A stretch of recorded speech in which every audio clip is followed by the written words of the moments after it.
Hello, and welcome to the 2021 Ohioana Book Festival. I'm Andrew Welsh-Huggins, and I'm pleased to welcome you to the True Crime Panel. I'd like to thank our festival sponsors and partners, all of whom you can find listed on the Ohioana website. I'd also like to thank our official bookseller, the Book Loft of German Village. You can get copies of all the books featured at the festival by going online to bookloft.com. And now I'm pleased to welcome our authors for the True Crime Panel today. With us are Elise Meyers Walker and her father, David Meyers, authors of A Murder in Amish, Ohio, The Martyrdom of Paul Koblenz. Hi. Hello. Denise Testa, author of Defending the Dillinger Gang, Jesse Levy and Bess Robbins in the Courtroom. Hi. And Jane Ann Turzillo, author of Ohio Heists, Historic Bank Holdups, Train Robberies, Jewel Stings, and more. Hi. Welcome, everyone. Thank you. Thank you. I'm just going to go around the Zoom clock here and just ask each of you an initial question. And I think I'll just start with David and Elise. Can you tell us a little bit about your book, and in particular, what inspired you to write this particular one? Sure. Our book is A Murder in Amish, Ohio, The Martyrdom of Paul Koblenz, and it tells the story of a young Amish man that was killed in his home. In 1957. In 1957, yeah, in 1957. That's sort of the shorthand of it. It's a murder in Amish, Ohio, and that's the murder. and murders of any Amish people, it's kind of a rare thing. Mm-hmm. But this one was kind of groundbreaking because it invited a lot of attention from the media, who were wondering, who are these Amish people anyway? Because for a lot of the country, even a lot of Ohio, this was really the first introduction to the Amish and the Amish way of life on a national scale. and this whole idea of forgiveness, which America in the 50s apparently wasn't ready for, because they were baffled. I don't think America in the 2020s is quite ready for it either. No. But it's a very, very different ideas of justice and forgiveness and strength and what it is to be a good person, all very, very different than what the prevailing culture at the time said and what the prevailing culture at the time now might say. Now, this murder took place well over 60 years ago. How did you come across it, and was this something that you'd known about for a while, and for all the reasons you just mentioned struck you as an interesting topic for a book?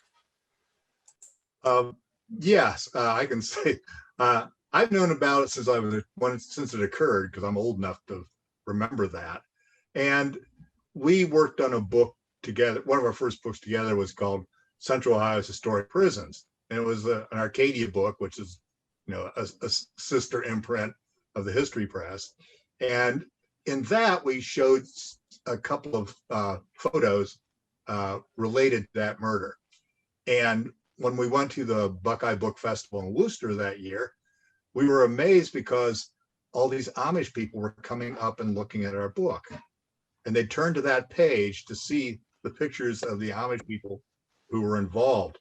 And that's been something that's, because the Buckeye Book Fair is up in Worcester, we've observed over the years. And I said, there's something to this. They're intrigued by their, murder in their own community. And so I decided that maybe we should see what there is here that really intrigues them about it. So we decided to go in depth, and we found enough that we decided to write a book about it. And as we said, it's rare enough. This murder did occur some time ago, but because Amish people are not frequently murdered, there haven't been that many incidents between then and now that we could do even a more modern book on the topic. There have been a couple of notable ones, but there was interest in this particular murder back when the nickel mine murders occurred in Pennsylvania, decade ago. The schoolhouse where all the little Amish girls were killed. This came up then, because this was the previous big Amish murder. And the resonance from that murder has continued to this day, because this is the one that's cited whenever they bring up death penalty issues. You know, it's all about the Amish and Mennonite response to this murder, where two people, English, they were non-Amish, were tried and convicted of murdering this Amishman, and one of them was sentenced to death. And the Amish and the Mennonites said, "You're not going to do this in our name." And so they organized and rallied to basically stop him from being executed and getting a reprieve. And ultimately, his sentence was commuted. So there's a really interesting story, and it's been cited frequently, in congressional hearings and that kind of thing, because this is the community responding, said you aren't committing murders in our name. And we talk about that story, which is somewhat well known, but we also talk about lesser known facets, like the fact that the Amish community embraced the parents of the murderers, saw them as equal victims in this crime that their son had committed, and really embraced them, took them into their homes, fed them, because the one family had to come from out of state, and they just looked after them because they said, you're a victim as much as we are. And so we tell more of those stories too that are somewhat lesser known than the reaction just to the death penalty. Sounds I won't say fantastic, but sounds very intriguing. Thank you for that. Denise, I know you have talked about this wonderful image of as a child sliding across the marble floors of a bank that John Dillinger robbed in Bluffton, Ohio. With that as a starter, can you tell us a little bit about your book and Sure. what inspired it, maybe in addition to that childhood memory? Sure. Well, I was born and raised, I was born in Bluffton, Ohio, and I'm raised nearby that. So I grew up with all these stories about John Dillinger robbing the Citizens National Bank. And when I was probably about 11 years old, you were always hearing these stories.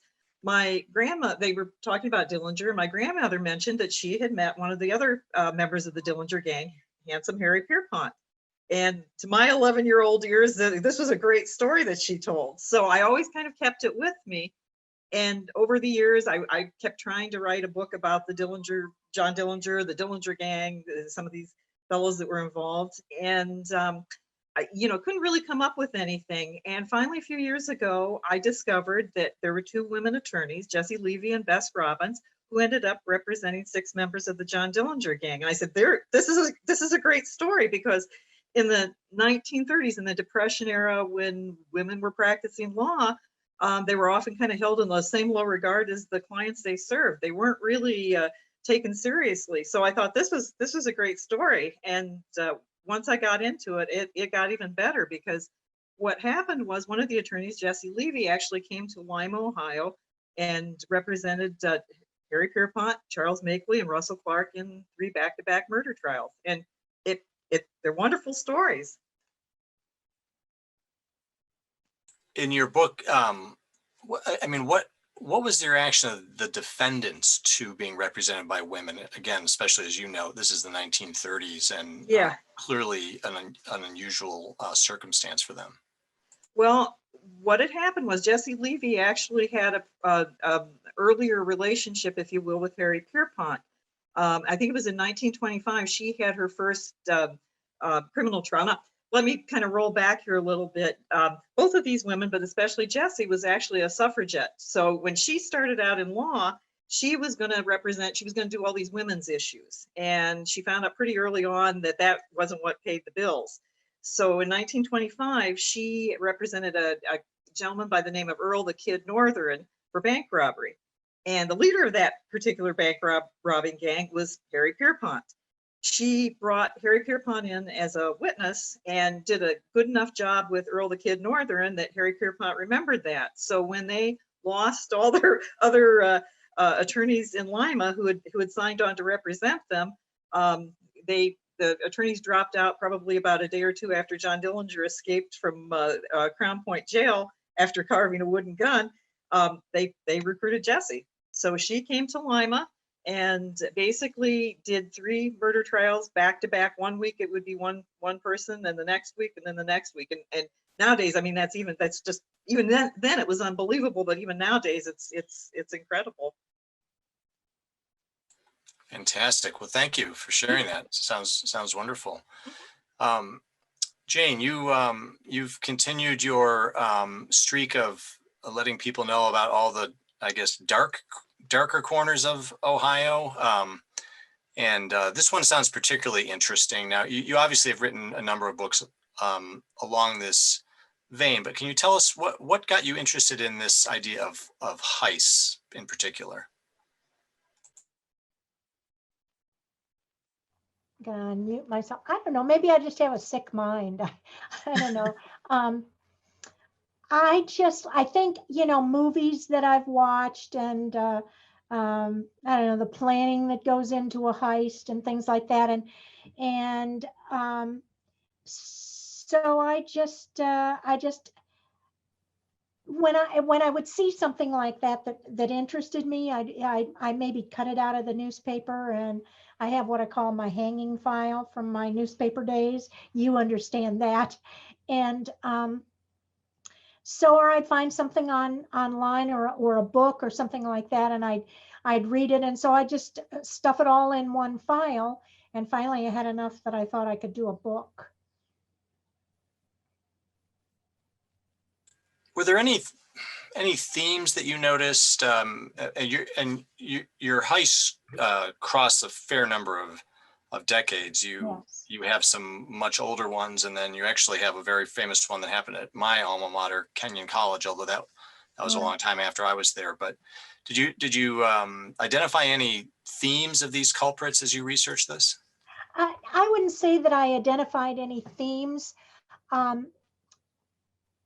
I kind of chose ones that and this is going to sound strange, but that I liked, the robber or the thief or the jewel thief, just that I liked them.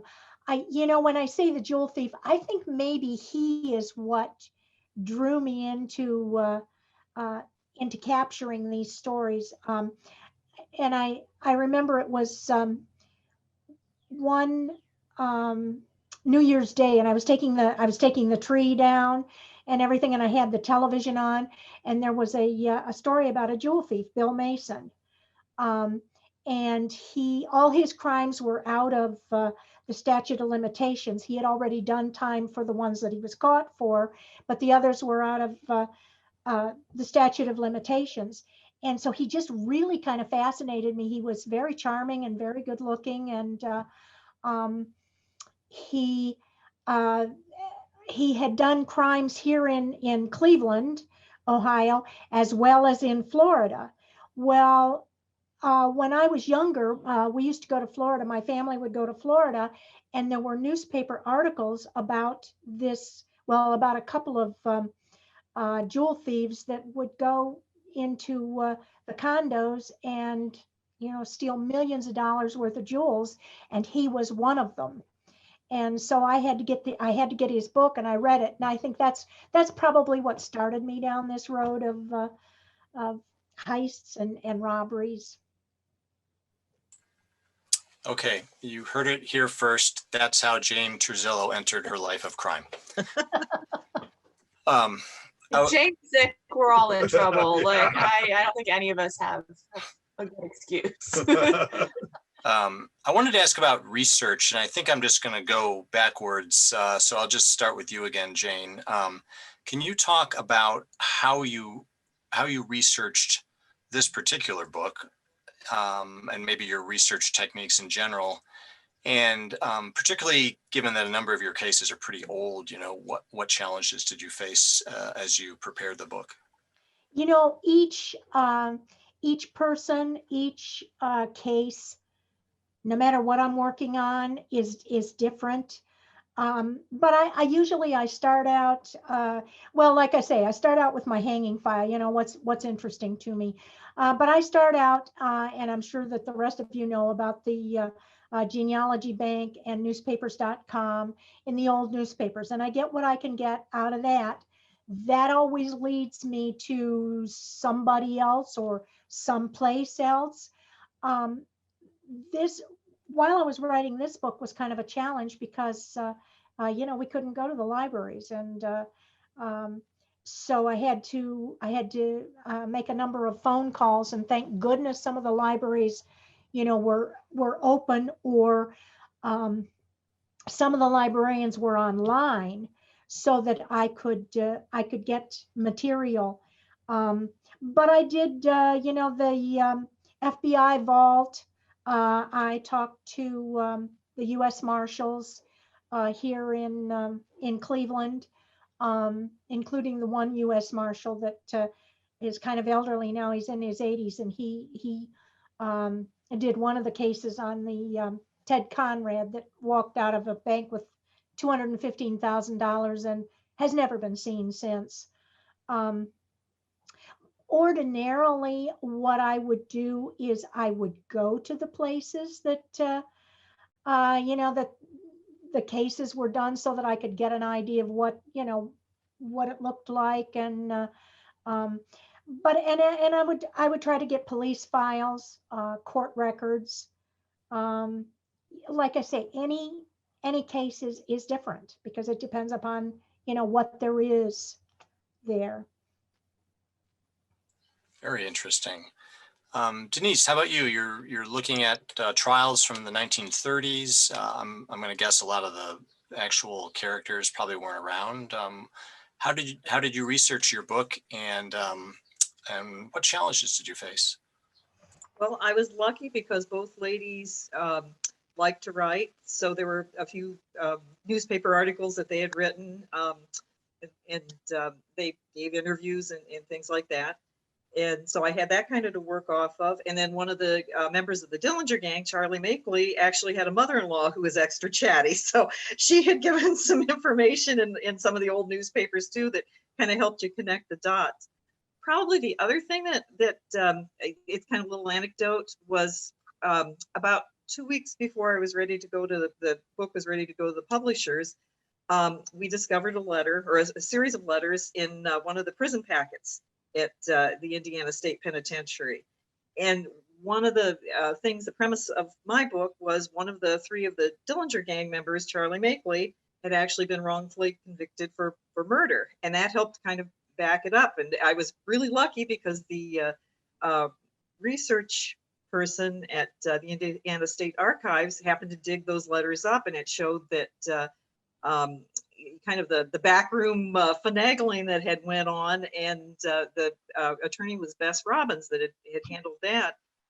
And basically she had discovered an old law in Indiana that kept one of the prisoners from getting extradited back to Ohio to stand trial for murder. So they basically substituted in Charlie Makeley. And here were these three series of letters, one Bess writing to her client, another the warden of the penitentiary getting really PO'd and writing to the governor saying, this isn't appropriate, and then writing another letter to Bess saying, well, we can't let you communicate with your client because that's just not appropriate. So, it was great. After 80 plus years, here's something new. So the discovery of information like that is a writer's dream. Oh, yeah. But the way you described it, possibly a publisher's nightmare if you were 2 weeks out. How did you handle that? Well, I already had kind of a suspicion that I knew this was kind of what had probably happened, or guessed that it had happened. I had one newspaper article that referred to it, but I didn't really have the proof that I would like to have. You as a journalist know what I'm talking about. So it was like gold to me. I mean, it was great. I stay up a few nights and change things around, and off we go. So it was definitely worth it. Yeah, those discoveries have to be there. Yeah. Thank you. David and Elise, so a 64-year-old murder or so, lots was known about it, but how did you go about trying to encapsulate it, research it? Were you able to speak with, was there anybody still around from those days? Well, yeah, I just to add to the list of resources that everyone else has given, because they're wonderful, I think.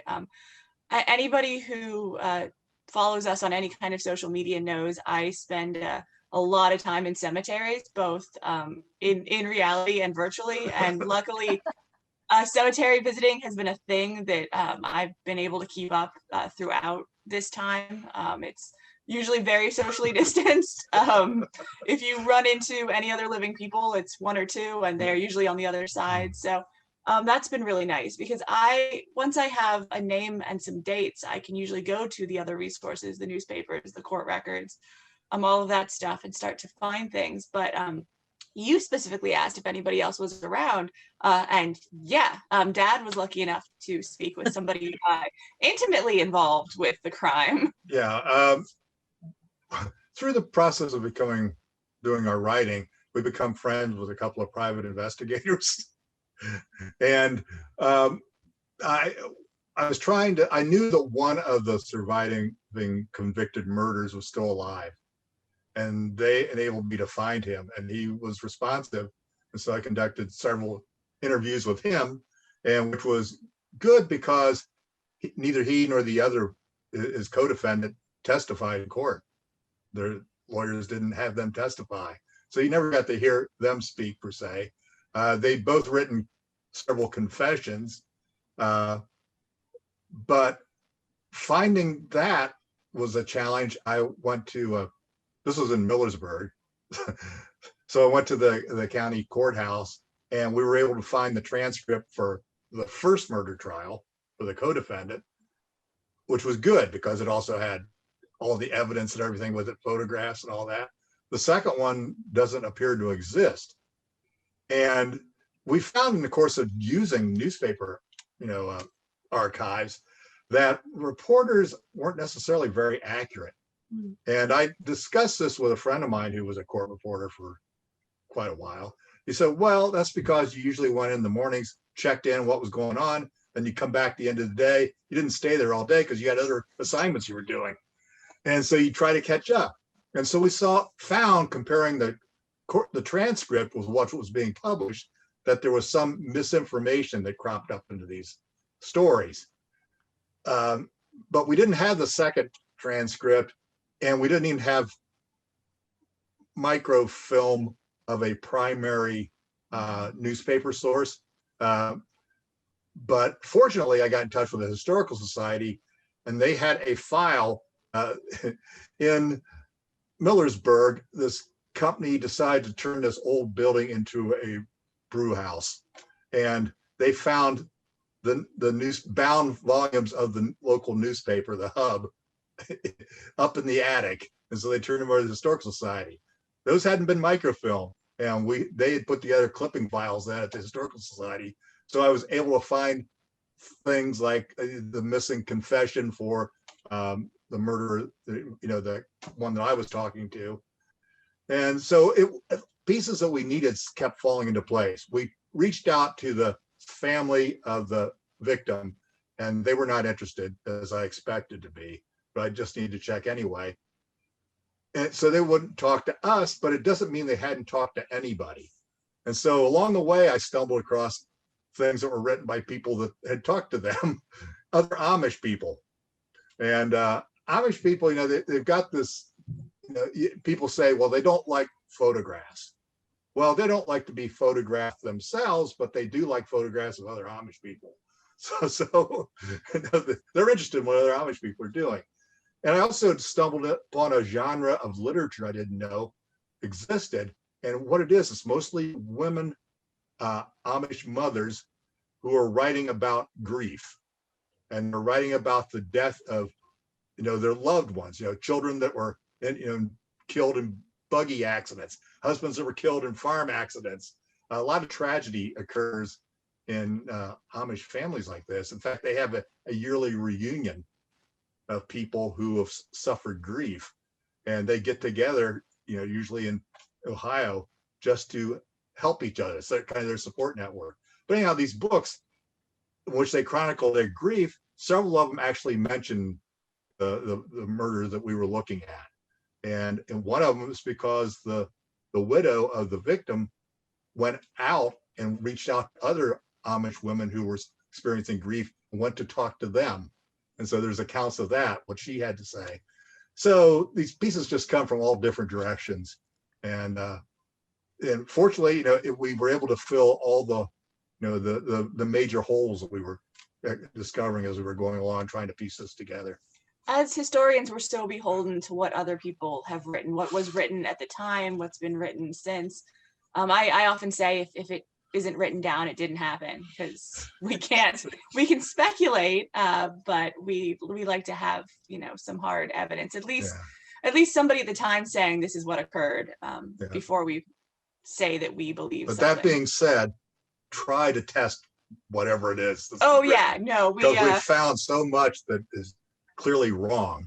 Yeah, some major historians have made some pretty big mistakes based upon what they thought was true from published sources. If you're researching newspapers and an article comes out on April 1st, you might want to look into that. Even if other papers subsequently republish it, you might want to be very critical of any article that originated April 1st, any year. Yeah, just a hint.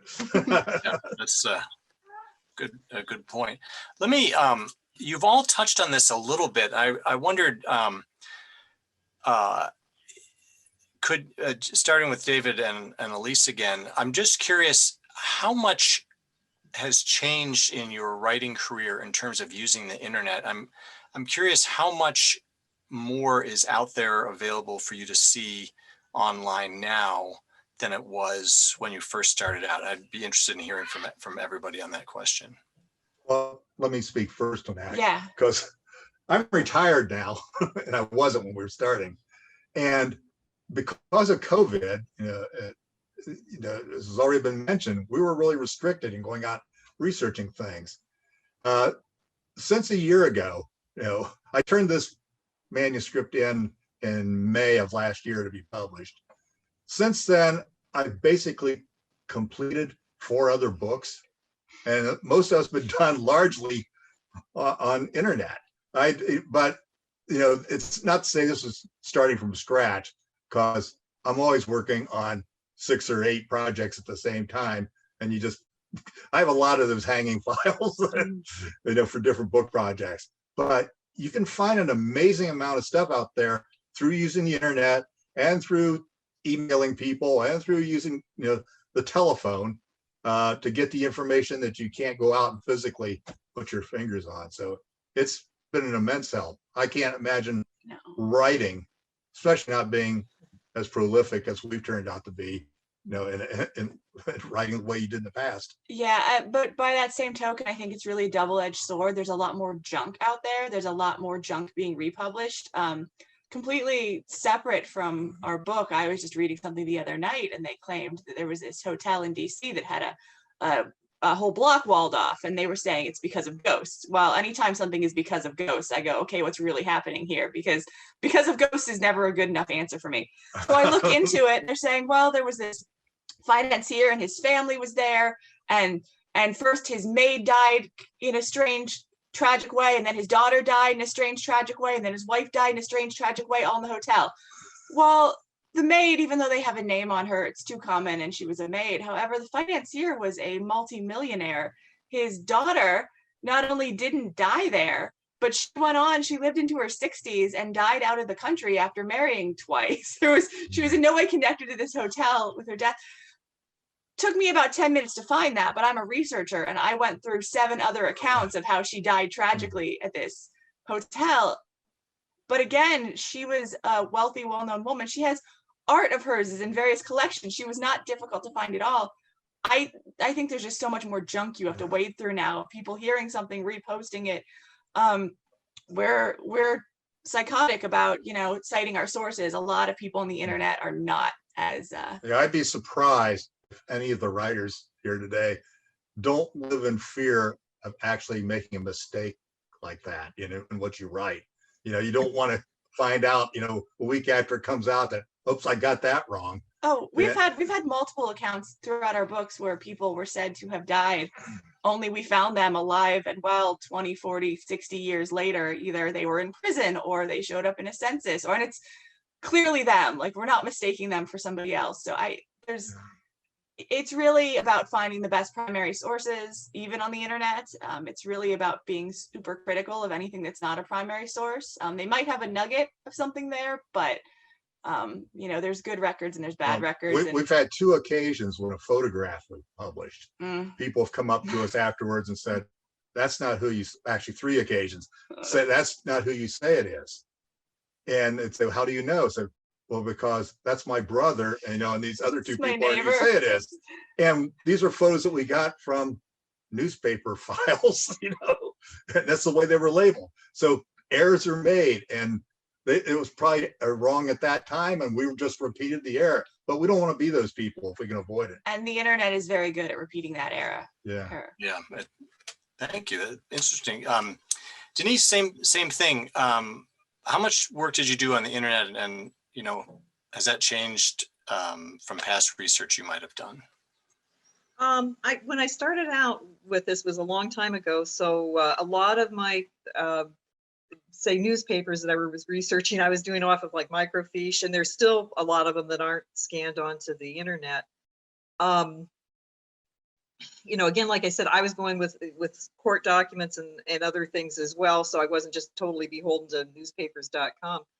I guess the other thing I'd like to toss in though is even some of the things that we take as this has got to be the gospel truth, maybe sometimes take with a grain of salt. It was really interesting about a year ago that they were trying to dig up John Dillinger's corpse in Indianapolis, because there's this theory going around that wasn't him who had gotten shot at the Biograph Theater in Chicago, Illinois. So, you know, I think I think it's one of his nephews and grandnephews is kind of pursuing this whole thing. They're going to try and match it up with DNA. I think that's just really interesting, because if that's the case, that really shoots a lot of what the FBI had to say about things right in the foot. So, yeah, well, that's your next book. Yeah, no, somebody also beat me to that one, I'm sure. Thank you. Jane, you've written a number of these books over the years. And I think it's clear all of you are very interested in primary sources, actually interviewing people when possible, getting those court documents, getting those police cases. But Jane, have you seen a shift on your part for the amount of information that's available online? And sort of similar to what David and Elise were saying, has that made your job easier, harder?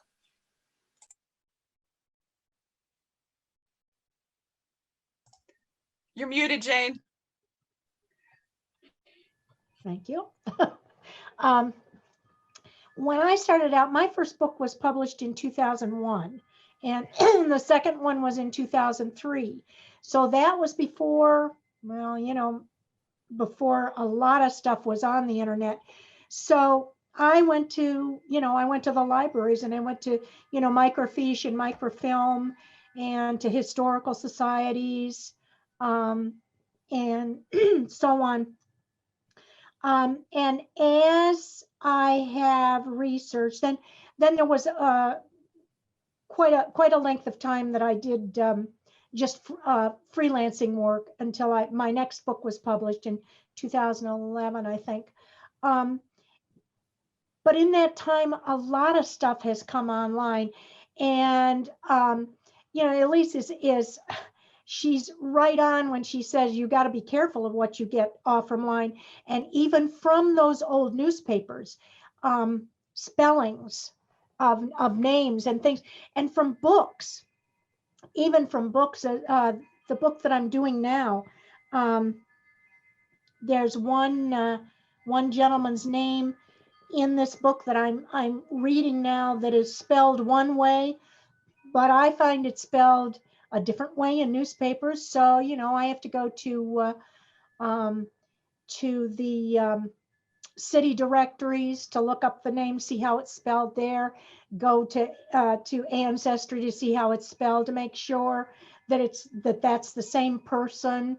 So it's not, you know, it isn't just, you know, you find one source and okay, that's what you got, you know, start writing. That isn't true. You know, you have to, just as Elise says, you've got to go to 5, 6, 7 sources to make sure of, you know, what you're talking about. But it's a lot easier to to do research now than it was back then. But I'm not sure. I had a lot of fun back then when I was going out and tramping around in cemeteries, which isn't to say that I don't do it now, but it was definitely harder to track things down, back then, but it was a lot of fun, and you had to come up with a lot of different ways to track things down than you do now with the with the internet. Practically with the internet, all you got to do is plug in a name, and something will come up and will lead you this way to something else, and so on. So that's pretty much what I've seen. Yeah, it's a double-edged sword for all these reasons, and there's nothing like that thrill of finding that document in the library as opposed to sitting at your computer. Mm. Going back around, I wanted to ask,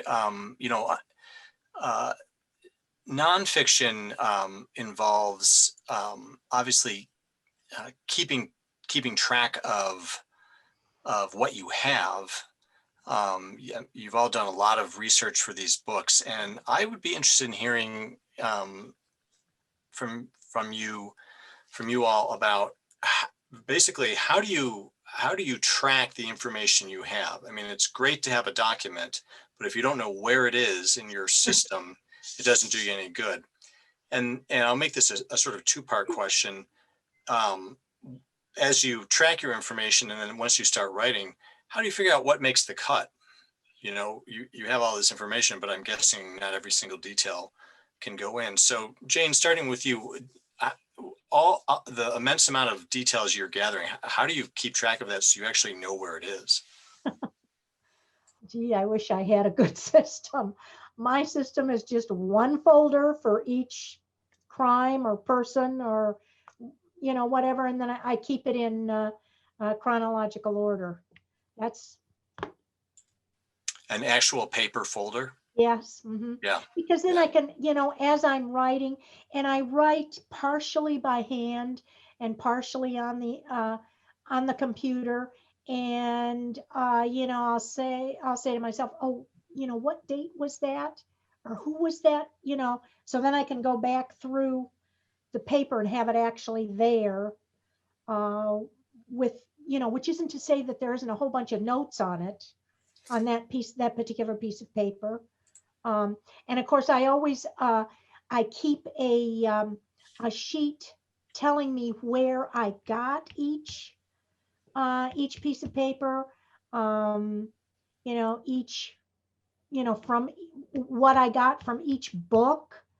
I have to keep I have to keep all that stuff. Sure, documentation. Right.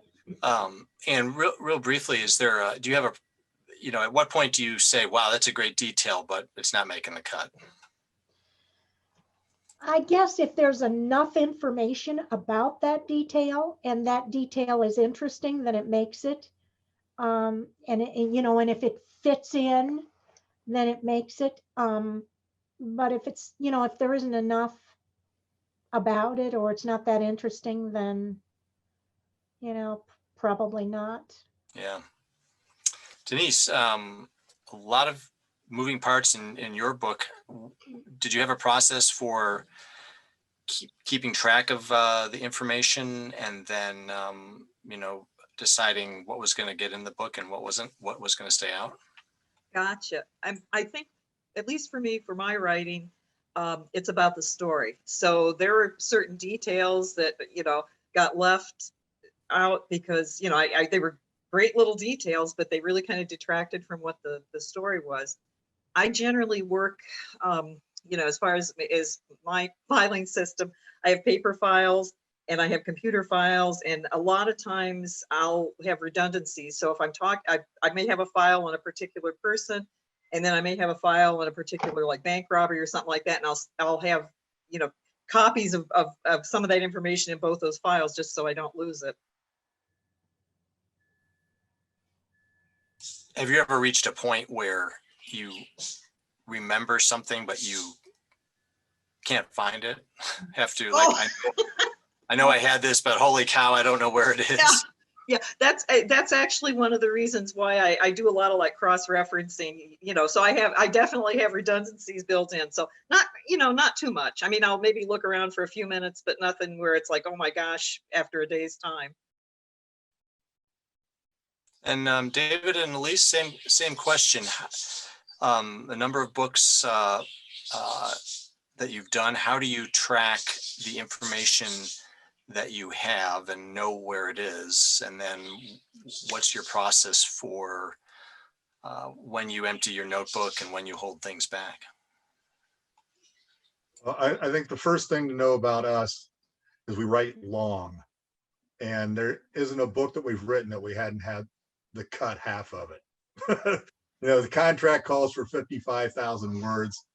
Then we start taking the hatchet to it, and we've spun off, another book from what we've cut out of one book, or we've spun out a book from a chapter that we had to delete from another book.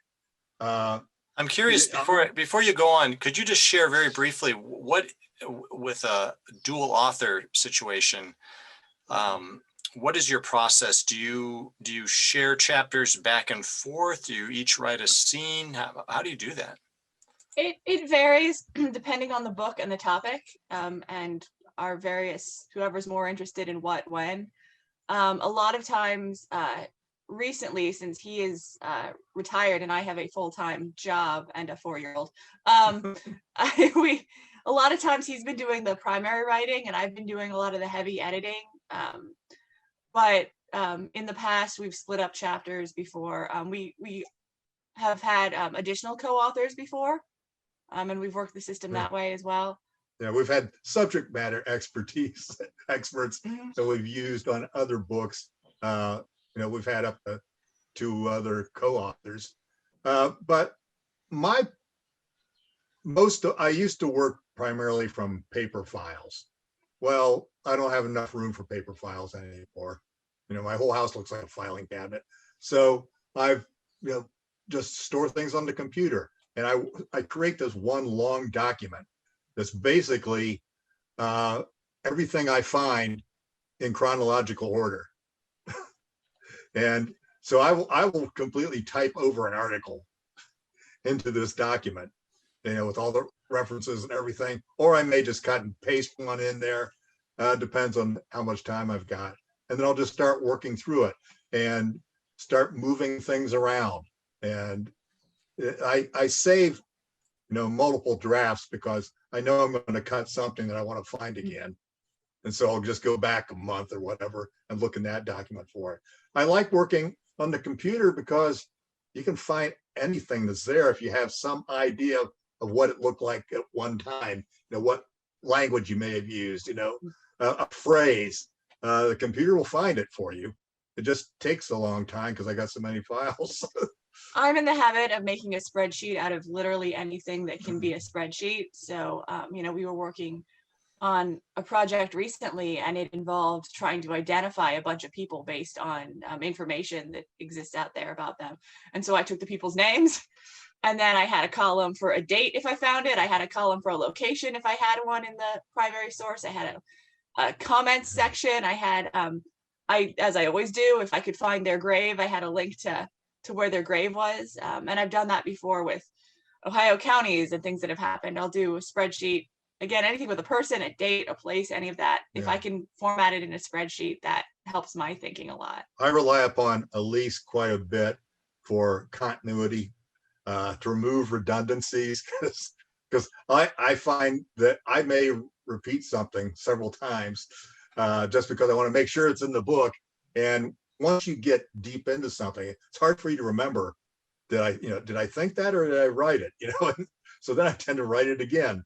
And so Elise can go through and find those things. Those stand out bright red to me. Yeah. If I'm reading something and I know I read it a couple pages before, I have difficulty reading fiction actually for this reason, because if they restate something that they've already said, or they mentioned twice that she had brown eyes, I'm like, you already said that, I'm done with this. I can't. You told me before, I remember, Yeah. Let's keep going, So, unless it's a major plot point, we don't need to reiterate. Yeah. I don't remember those things. Good. Yeah. Okay. Aspiring fiction writers, remember, cool it on the brown eyes. Jumping around just a little bit, you all work with history, things that really happen, but at the same time, you're relying sometimes on a lot of documents. Maybe starting with Denise, I'm curious, how do you take that information and work to make these characters actually come alive? In other words, tell a story. You, I'm sure, understand that the story is very interesting, but what do you do to translate what to some people might be dry historical facts and create, what's obviously a compelling narrative? Well, I think I was lucky with my subject matter. So maybe the first part of that is to choose carefully who you're going to write about. Some people I've noticed in nonfiction books, true crime books that I read about, they don't really like the people they're writing about. So I think that's kind of the first thing, is you really kind of got to be into them. I was lucky. The people I was writing about, they were very colorful. I didn't have to do a lot of work, if you will. I just had to tell the stories, basically. So as far as I was concerned, they were fascinating as all get out. I think that's a really interesting point you made, Denise, that you should have an affinity for your subject matter. Just because something seems interesting, or if you're not, it sounds like what you're saying, if you're not interested in this person or this topic, why would you expect your reader to be? Right. I mean, I'm not going to go out and rob banks, but I found it very fascinating about the bank robbers. But what was the catalyst for me? I probably researched Harry Pierpont and Charles Makeley and Dillinger for probably 10 years. It wasn't until I came across Jesse Levy and Bess Robbins, it was like, holy cow, the light bulb went off. And I wrote that book in probably 2 years. So that for me was that was where my interest was. Very interesting. Okay, and we do have that recorded now, that Denise claims she will not be robbing banks. Just keep that in mind. There you go. Jane, similar, a lot of your subject matter is already very interesting, either from your past books or the various heists that you have here. But same question: how do you move from what strikes you as interesting to something that hopefully paints a picture for the reader on the paper? Well, again, just as Denise said, I pick colorful characters. One of the things where I have been lucky with some of my people is I have been able to talk to someone who knew them, or someone who, in one of the robberies, the Bluffton robbery, as a matter of fact, I was able to read an account of a little boy who was there. And and of Ted Conrad, the 20-year-old in 1969 that walked out of the bank with $215,000. Well, what he had a sack, a paper sack that had a fifth of Canadian Club, a carton of Marlboros, and the $215,000, and nobody stopped him. He had the essentials, in other words. Yeah, he had the essentials. He was going to have a good weekend, and he was the vault teller. And so I got to talk to his best friend, or who had been his best friend. And so, he told me a lot about him. The U.S. Marshals told me a lot about what they had learned about him. And this is what was funny, is they kind of spoke about him with reverence, because he had done this and he had gotten away with it. So, drawing from other people's accounts of the person. The other thing that I do, and I've noticed from reading your stuff, Andrew, that you do, is you're careful with your verbs. You don't, a guy didn't just walk across the street, he dashed across the street, or, something like that. So there are ways of, putting the words on paper that your word choice to make it more interesting. In one of my last books, I was able to talk to the son of a of a hooker who, and, you know, I talked to him for probably 3 hours and could, you know, learn more about her personality and things like that. And even, you know, how she dressed. And so that's, you know, that to me is being able to talk to somebody who knew these people is a, you know, is a real big help in that. Thank you. And I think you also made a good point a minute ago about just because it's nonfiction or true crime, whatever, that doesn't mean you have to ignore the craft of writing. Right. Just making it writerly. Elise and David, obviously very rich subject matter with the murder of Paul Koblenz, but again, did you take certain steps to create a you know, a compelling narrative versus just getting the facts out there on the page? One of the things we're very careful about is not projecting too much of ourselves into what we write. It really bothers me when I see somebody writing history and they might say the person walked out of the door, it was a sunny day and they felt happy. Well, how do we know that? And you know, most people might, but this is somebody else. So we try not to do that. You will see that we use a lot of exact quotes in what we write and source them. If somebody's leaped to some conclusion, you know, I will quote the person that did that. We don't want to be the people who do that. We want to be as rigorous as we can and not, you know, sexing it up, you know, by trying to make it a novel when that's not what it is. I do write nonfiction as well. You know, that's where I can let myself go and do those kind of things. But you know, our mantra is we write the sort of books that we would want to read. And you know, it's just that nobody's written about this subject, so we had to do it. But yeah, we want to be, you know, as rigorous as we can and providing the truth as far as the truth is known. So in having the opportunity to speak with the, you know, the convicted murderer, we can add his interpretation of what was going on, but that doesn't negate what we've discovered in our research, what was included in the trial transcripts. So we have to put that all in there. Let people can decide then, you know, we're not going to come down and decide, you know, he's telling the truth and she isn't, or vice versa. I think they're probably both telling the truth from their particular perception of the situation, but yeah, I think their own truth. Yeah. I think history is incredibly interesting. And if you are somebody who has never found history interesting, then you're not reading the right writers, because you're not reading the people who are making it, writing it correctly. They're doing it too dry. They're not, you know, paying attention, because humans, we have the capacity to be so strange and exciting and complex and just so much going on that's real. That I don't think any fiction could ever top, frankly, some of the stuff that's actually happened. It's about finding the person who can translate it correctly. I think what turns a lot of people off about history is history classes, because it's usually taught from a history textbook, you know, which is really dry. And it leaves out so much that I find fascinating. I always say, I really got started on this road of looking at local history because I found a book once on cattle trails in Ohio.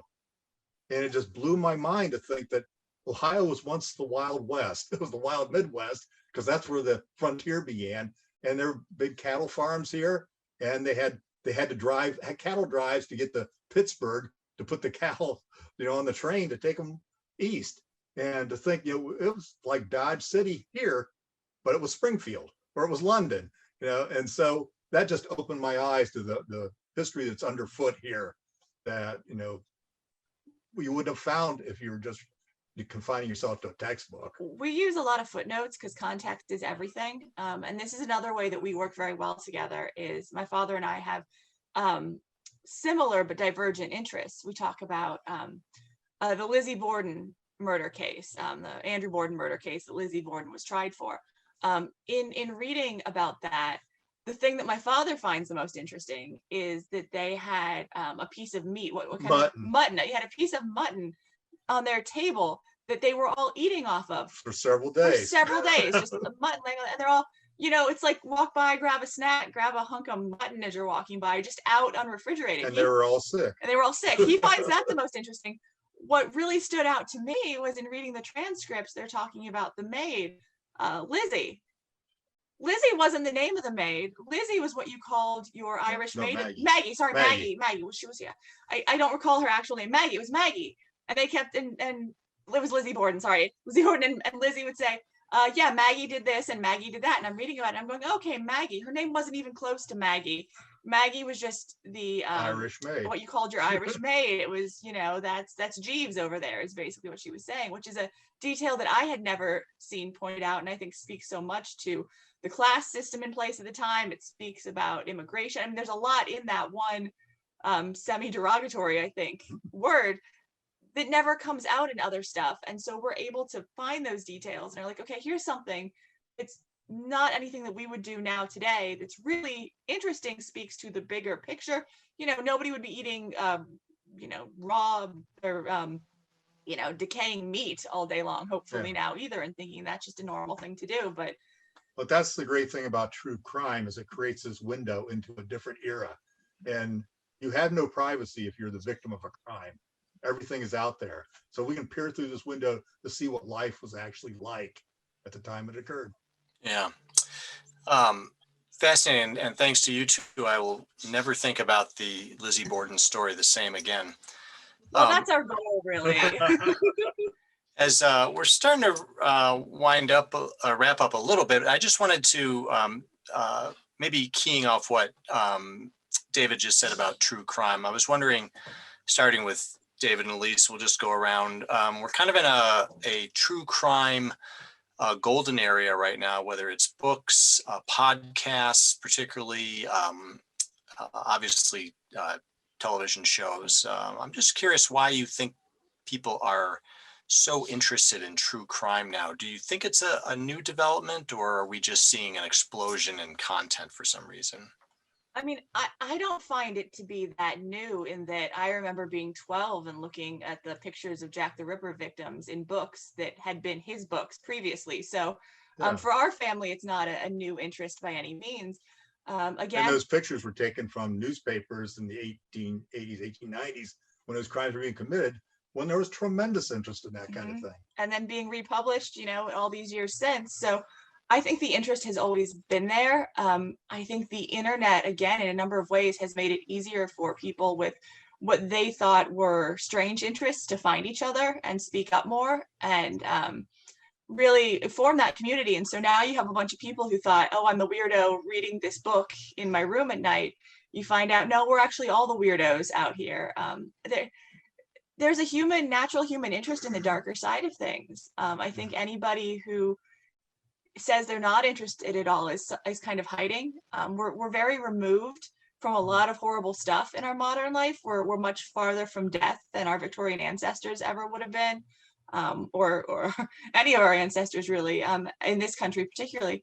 So I think it's just natural to want to know about that stuff. And then a lot has been written, especially among women, who I don't find it surprising that women are interested in true crime. I think that's sort of a patriarchal vestige, the idea that women aren't interested in dark things. But there is kind of a comfort they found that comes from reading about these awful things and thinking, okay, if I know about it, maybe I can prevent it from happening to me, which we all know is not true, but the comfort is still there.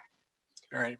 Yeah, thank you. Real quickly, Denise, true crime is a genre, something that you're attracted to. Do you partake of true crime content yourself? Oh, sure. I enjoy the podcasts, and there's certain, I enjoy reading a lot of historical true crime books. I just wanted to point out, I'm researching a book right now that took place in 1924 Chicago. And they were definitely very interested in true crime back then. They had 8 different women reporters who were reporting on what Al Capone was doing, Dean O'Banion, all these the Prohibition era gangsters. And so, I mean, I think it's something that's, if you go throughout time, you know, people have always been really kind of interested in that kind of thing. And Jane? I have to remember to unmute myself. You know, I think that we've always been interested in true crime because, you know, people started out being interested in the Wild West, you know, Doc Holliday and Wyatt Earp, which are my dog's names. But you know, Billy the Kid, and those were all true crime. You know, stagecoach robberies, train robberies, those were all true crime. And you know, I started reading the Western stuff when I was a little kid. I started out with that, and of course, I you know, I grew to Anne Rule, and you know, her books were terrific. And now, you know, there's so much streaming. There's, you know, you can do Prime, you can do Netflix, you can do Acorn, Hulu, and they all have true crime programs on them. And there's podcasts, and I mean, Michael Conley has podcasts on, you know, true crime. So I just think that, you know, probably everybody has always been interested in it. It's just, and because there's been the interest, it's just kind of blossomed. Thank you. Well, I think we're pretty much at the end of time. I did want to just go around, if I could ask each of you. I know we have a lot of readers tuning in, but I think we also probably have some aspiring writers. And starting with Jane, I'm just curious, is there any advice you would give to an aspiring writer out there? Perhaps she has a true crime book in her head. What would you tell her? I would say the best thing that you can do beyond, you know, reading craft books and doing conferences and things like that, I would say that the best thing is to join a group of writers, like-minded writers, and hopefully a group that has some members who have already published. And because the members who have already published kind of bring along the ones who are, you know, really working hard at it. Good advice. Thank you. Denise, some tips or advice for an aspiring writer? Don't give up. Stick with it. Yeah, that's so important. Just forward motion. Keep going. Thank you. And finally, Elise and David. I would say that if you really, you're not, you're falling off, you're showing our book. Yeah. I would say that if you really want to be a working writer, writing just for the love of writing is 100% valid and absolutely a thing that you should absolutely do if you want to do that. But if you hope to do it, publish with a publishing house, I think I would start to research them, and I would also pay attention to the commercial aspect of things. Again, writing for writing's sake, and if you have a story in your heart, absolutely do it 100%. Who cares if anybody else reads it? But if your goal is to have something out there published in a bookstore, you need to pay attention to the who is going to want to read this, where am I going to be able to sell this, what makes this more unique than something else that might already be out there.